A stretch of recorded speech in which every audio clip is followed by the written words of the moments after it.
Hey there. Hey y'all. So I had to get it to work this way.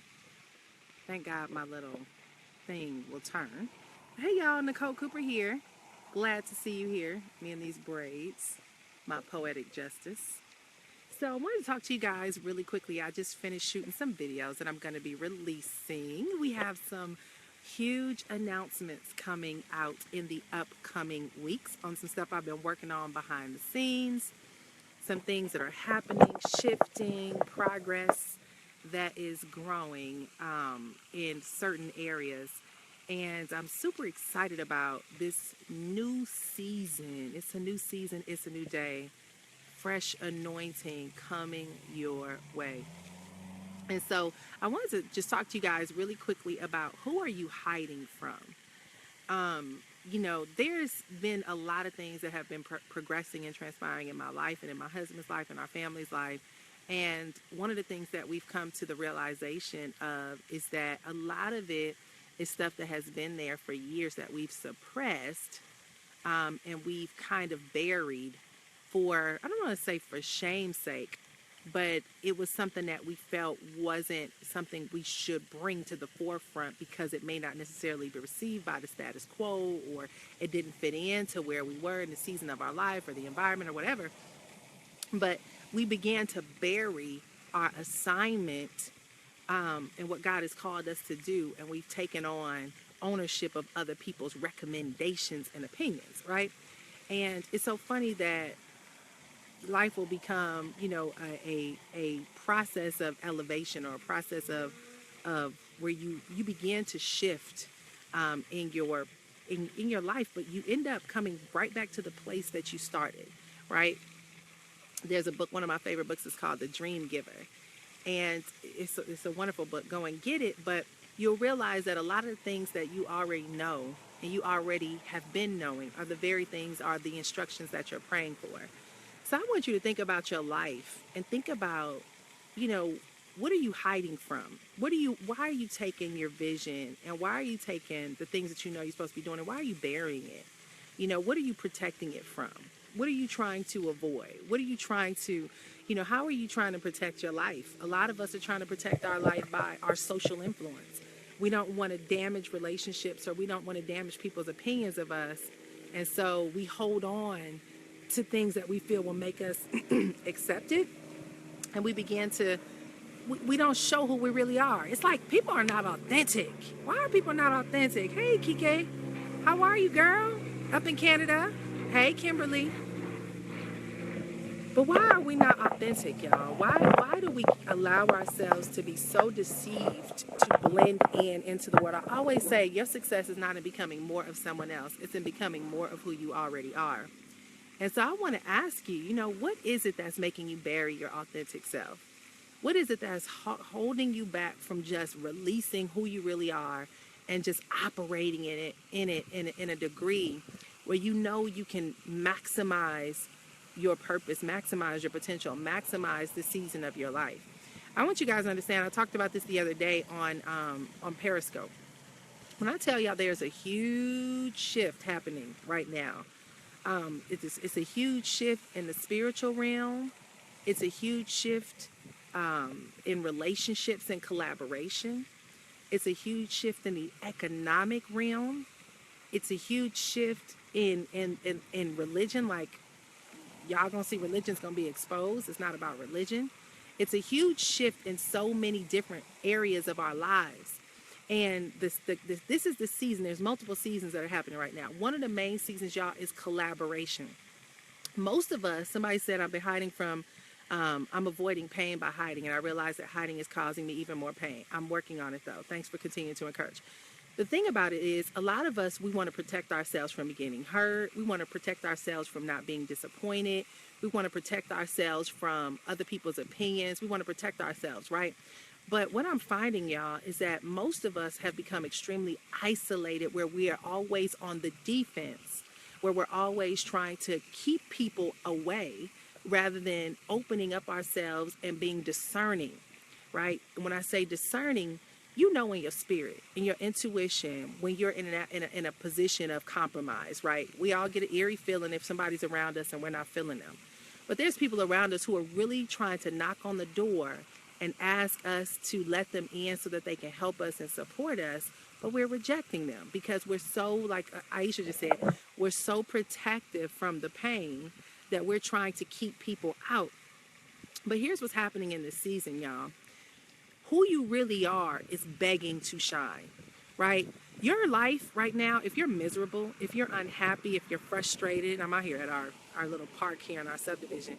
But if you're really frustrated and you feel like your life isn't making any progress, it's because a lot of times your stubbornness and a lot of times your isolation is actually what's destroying your destiny, the conversations that are in your head. The worst thing you can do in this season is isolate yourself. Isolation, they always say, it's like a devil's workshop. Isolation begins to allow you to have conversations about yourself that are not real. What happens is you start looking at yourself in the mirror and be like, man, I ain't, who do I think I was that I can go and do this? Man, I'm not good enough. I done gained all this weight. I don't look good. I suck as a mom. I suck as a wife. I suck as, I suck at cooking. I suck. You start telling yourself all these things that start making you become a believer of that, of what you're saying. And as you start having these conversations with yourself, you, as a man thinketh in his heart, so is he. You begin to adopt that as your truth. And then what happens is, and here's the worst thing, you start looking at social media and you start seeing what other people are doing and you see their life displayed like they got it going on. And then you really start comparing yourself. Oh, they always look so good. Her and her husband always look like they got it together. All their kids are so cute. Oh man, she got her kids in sports. I haven't put my kids in sports. Oh man, her child got straight A's from the report card. I suck because mine is struggling with math. Like, you start comparing. And the next thing you know, you're on the brink of wanting to take your own life or just laying around the house all day eating stuff, because we all are emotional eaters, and you just waiting to die, right? You like, I just want to go, Lord, just take my life, just take me, right?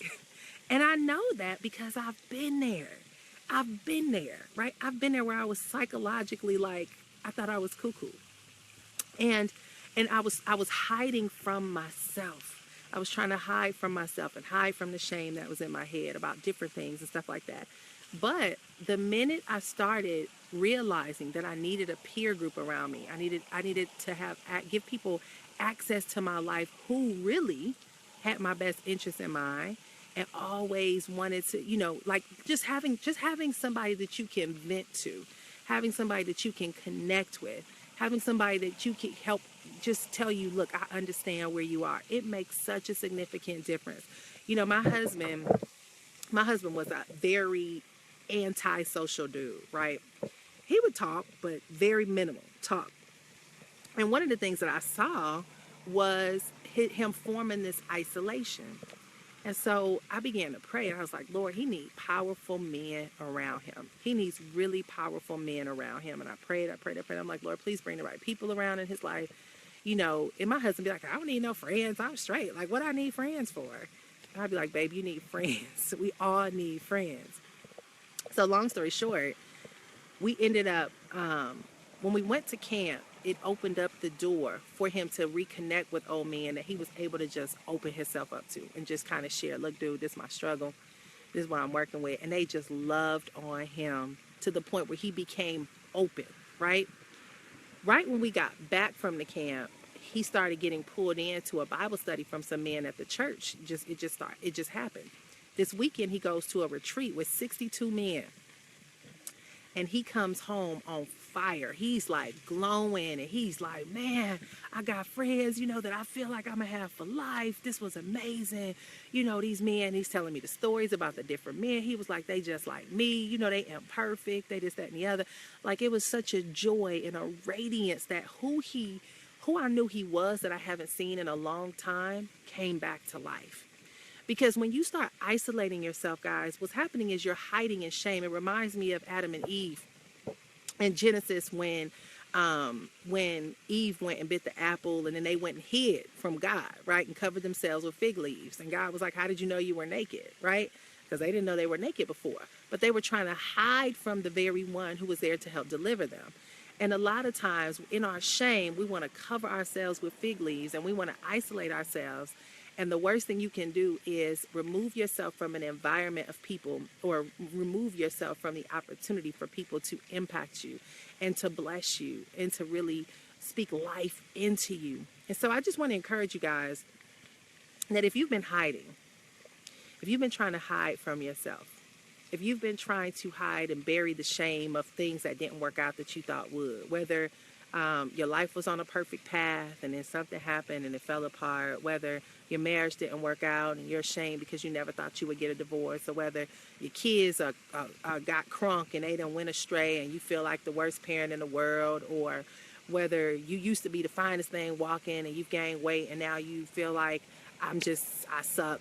Whatever it is that has been the shame in your life, I want you to confront that shame.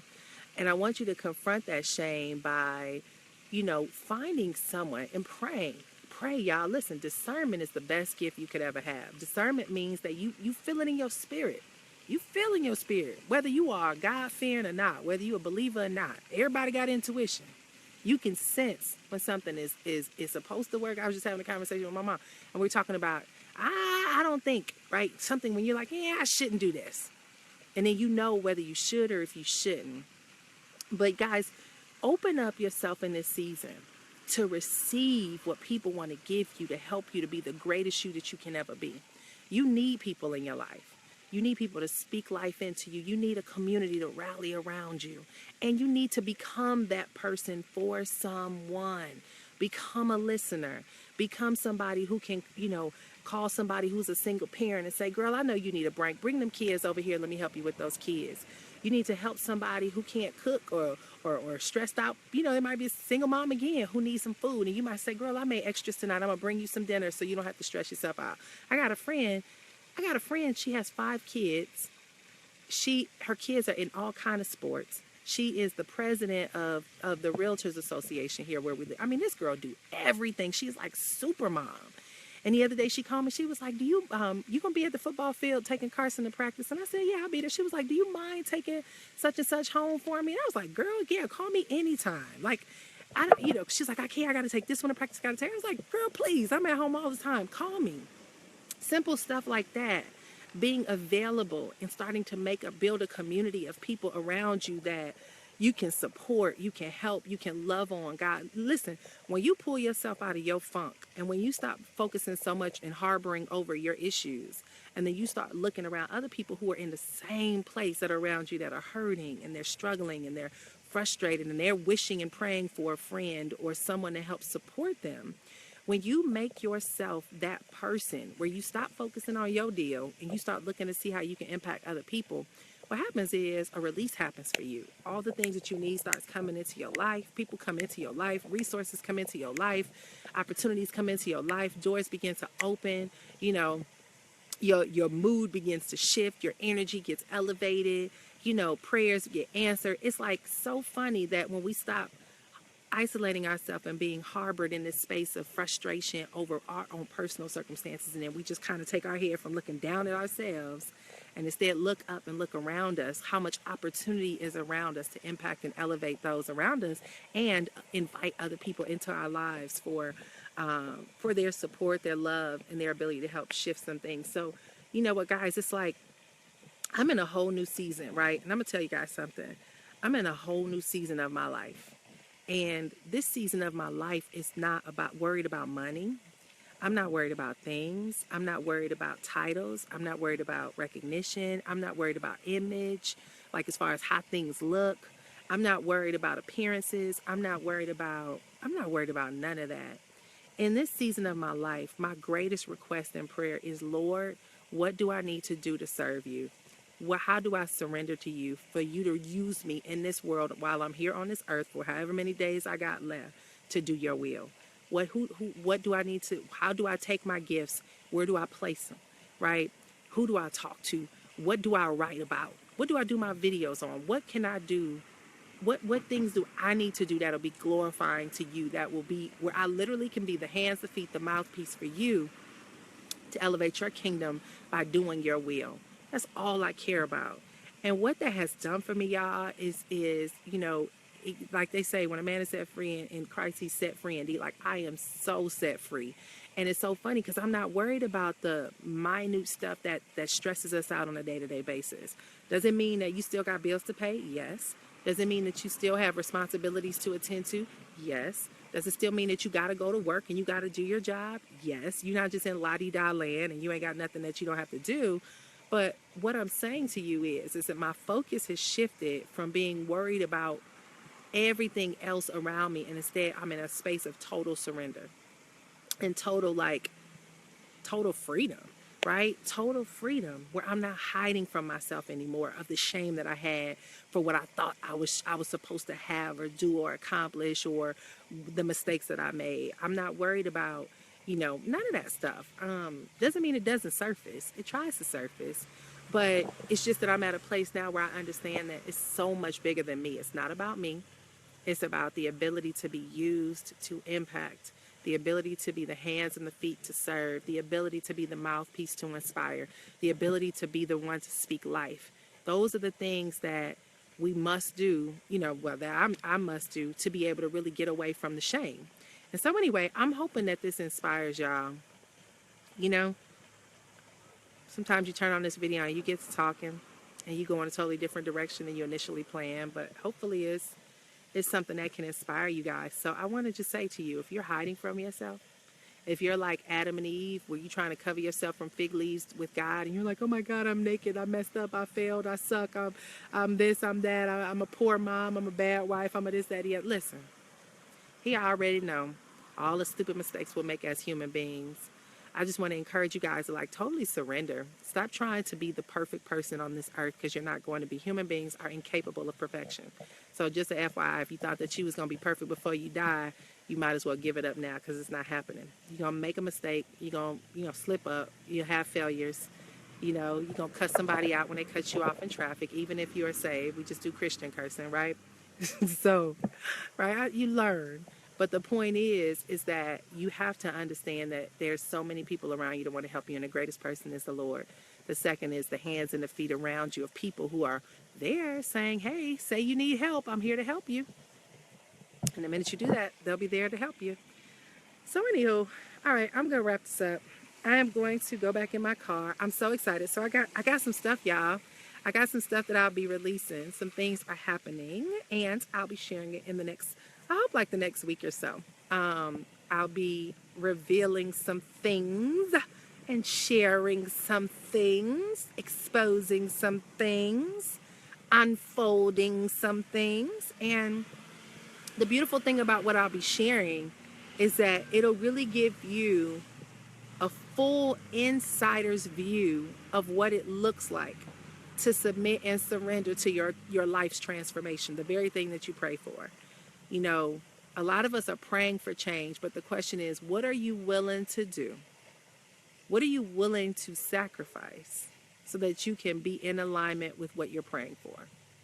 I want you to think about that. What are you willing to give up so that you can truly get what you're praying for? Think about that. Are you willing to give something up for what you're praying for? It's a wonderful question. Only you can answer that. So think about that, and stay tuned to NicoleSCooper.com. Make sure you guys subscribe. We're going to be revealing a lot of stuff. And so I would say this too before I leave. Obedience is better than sacrifice. If you're in a frustrated place in your life and you feel like you're praying and your prayers aren't being answered, I want you to think about the last thing God told you to do that you have not done yet, because you got all the reasons why. Even if it's big, bold, scary, and audacious, what is the last thing God told you to do? What is the last vision that you had of something you needed to take action on that you have not done yet? Sometimes you won't get any release in your prayers until you do that thing that you were told to do. And I'm in that place and space right now where I'm getting big, bold, audacious commands of things that I have to do. And I'm telling you, it is not easy. It don't make no sense. And it looks insane, but I am so committed to doing it because I want to be obedient. Obedience is better than sacrifice. Forget all the stuff you're sacrificing. What are you going to be obedient to? When you start becoming obedient, then all things will start falling in alignment with all of your prayer requests. So, all right, y'all. I'm going to shut it down. Thanks for joining. I hope this has helped you. If it has, just leave a little message underneath. Go ahead and put a comment. Share this if you feel like this can help somebody else. Make sure y'all go to NicoleSCooper.com and subscribe to my blog. We have a new something rolling out in the next couple of weeks. And yeah, that's it. All right.